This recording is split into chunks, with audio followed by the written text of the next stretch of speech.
The brand new Toyota Prius. First generation was built way back when in 1997, and since then they've shifted 3.5 million of these.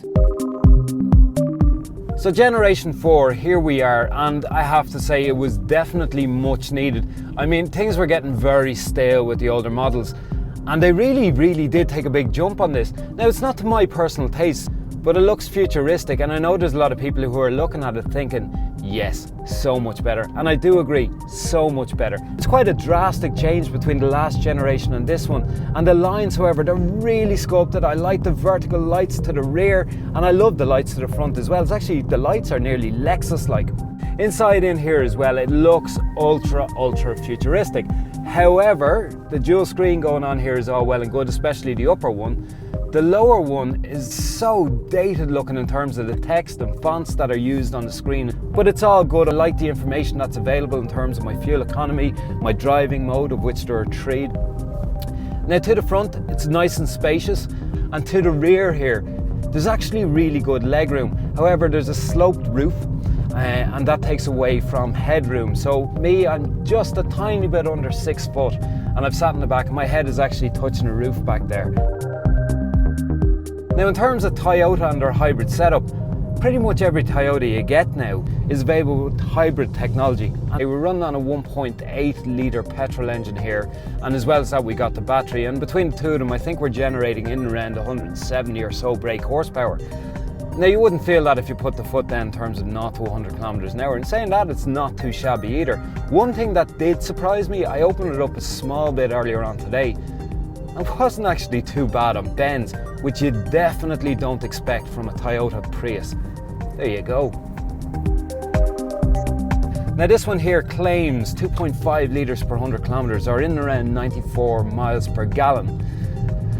I'm not getting that. I was receiving about 4.9 litres per 100 kilometres now, which is really good in itself, to be honest with you, but it's a hybrid, you'd want a little bit more. But once again, every time I see a manufacturer putting down expected combined fuel economy, I take it with a pinch of salt. 4.9, it's not bad. At the moment, I'm actually averaging 5, and that's because I did open it up a little bit earlier on. One thing I do appreciate is that it's got adaptive cruise control, and I have to be one of the biggest fans of cruise control, actually being able to accelerate and brake for you. I think that's really good. The other thing I like is, you know, turning over the engine to silence. That's a really nice feeling, and if you're going slow enough, it'll stay silent.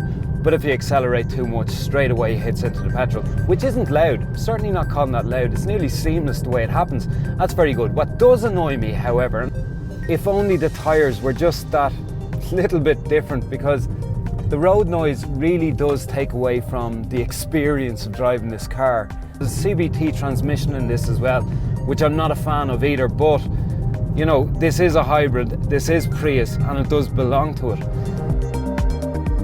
I like where the gear shift is. It's kind of centrally mounted. You didn't need to put it there, but I'm okay with that. It's nice to see different things in these cars. A few other techie bits that I do want to comment on. First off is a wireless charger just down here for your phone. That is brilliant if you have a compatible phone. Now sadly, my iPhone 5 is not compatible with it. There is USB connectivity here, and as well as that, there's a 12-volt socket just here beside me as well.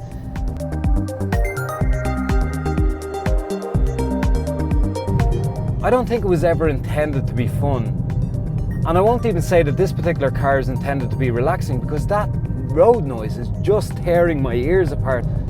It's not the most exciting drive in the world, but in terms of practicalities, good boot, good legroom, not so good headroom. It's actually quite a good family car.